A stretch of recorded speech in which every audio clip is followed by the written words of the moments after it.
Chief Revenue Officer, what key metrics and performance indicators do you prioritize in order to drive sustainable growth in this rapidly evolving betting landscape that we have? Well, if we're talking LATAM specific and more specifically Brazil, the key metrics that we're looking at is how many of the top tier one operators that we're acquiring into our client portfolio. So basically, we want to look at that and find the big players in the market. Of course, with the new regulations that took place in January, it became a bit questionable. But however, fortunately for us, we already had secured several different top tier operators such as Superbet, Betano, Bet365, and previously had been working with Estrella Bet via another platform. So we already had some good inroads. But for us, really honestly, also the key metrics that we look at when setting up our relationship with the client is taking into account the increased how shall we say, tax and regulatory impacts that are on our relationship and trying to find that proper balance with the relationship with our partners. Right. Essential, particularly here in Brazil, I might. Well, yeah, I mean, but again, I think everybody probably understood it wasn't going to be a perfect rollout. It never is when there's this significant of a change. The real question will be, again, following it and seeing what is the sustaining impact long term and how well it manages, mitigating a lot of these, how shall we say, unregulated or illegal, kind of bookmakers. Indeed. Okay, so moving on, how do you approach building and maintaining high impact partnerships that contribute to both short term revenue and long term brand value for you? Well, for us, specifically at first, for us, it's about developing the relationship.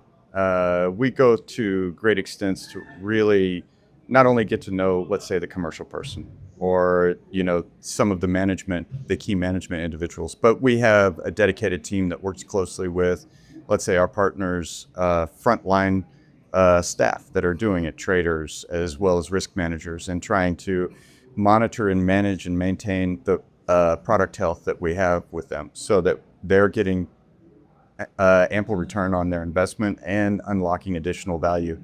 At the same time, we work in conjunction with our partners to create, let's say, new content that will really be specific for them, localized, even to the extent that we're actually developing dedicated tournaments for some of our clients that are branded.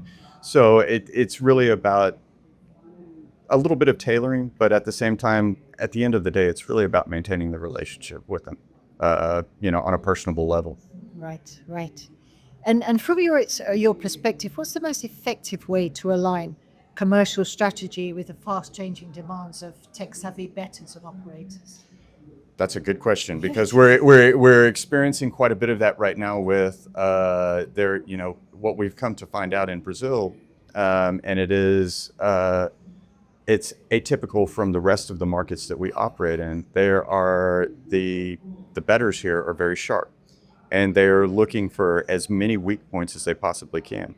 So in also maintaining our relationship from the previous question with our operators and our partners, it's really getting the data, crunching the data collectively together and understanding where are any of the gaps, any of the weak points that we might have or that they might have. And we help them identify some, let's say, some aspects where maybe they need to, bone up on their technical aspect, or even it's about a placement or, promotion of the content and, when to go live with it, building in certain latencies. So, there's a lot of interplay in there that we pay a lot of attention to detail. So you have to keep really agile and tackle that. Very much so. I mean, it is really atypical because we've seen, especially after the regulations took place and the kind of the vacuum that created for the new player acquisition and the distribution amongst all of our partners, that we started seeing kind of some little systemic anomalies popping up throughout, and so we had to really work with our partners to kind of say, look, guys, we think this is what you need to do. And we make the proposal and we try and help them work through that whole scenario and get proof of concept so that at the end of the day, they feel much more confident with us. And they generally very open to you. They are very open. When it comes to at the end of the day, when you're trying to help them increase their bottom line, they're more than willing to work with you. And if they can get some free labor out of it, sure, why not? Yeah, absolutely. Okay, so finally, so what are the core principles guiding your revenue leadership, especially when entering or scaling operations in high potential markets such as LATAM? Well, again, and we just recently did kind of a strategic development within our organization to kind of highlight what are our main values, what are our main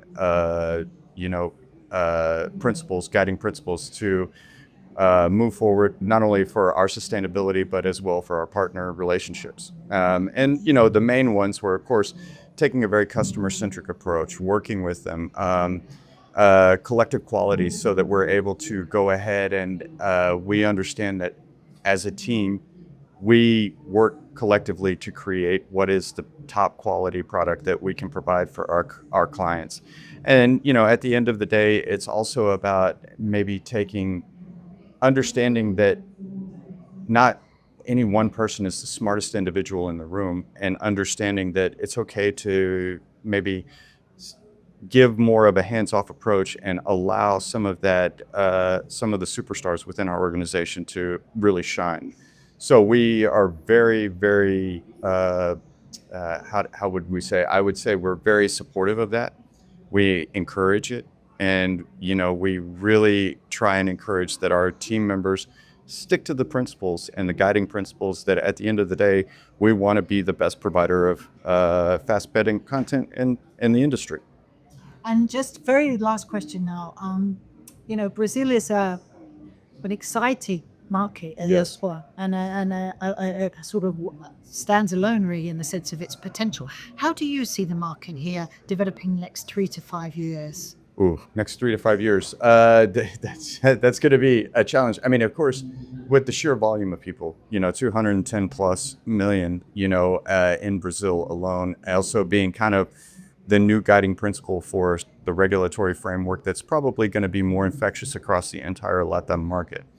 I think there will be some adjustments, and I think they'll need to find their balance within the next 12 to 18 months to really understand what is sustainable. And I think the key vision that they probably will be focusing on is how to mitigate a lot of the, let's say, black market operators and operations that are taking place. But I think they also need to be a little bit balanced and not be heavy-handed with those of us that are, very much following their regulatory framework and their guiding principles. But I think there will be a little bit of volatility over the next 18 months, my estimation. Don't hold me to it, but I think there will be some volatility. But I think within 18 months they'll find kind of a balance. And what will happen, and what we've seen happen in other markets that have regulated as well, is that usually there is that settling period, and then after which there is usually an incremental increase year on year, anywhere between 5 and 15% of the moving into kind of that more white market and really being supportive of it. And then, of course, depending on what the Brazilian government chooses to do with let's say the proceeds that they're getting from the regulations and how they reintroduce that into the community will be very interesting to watch.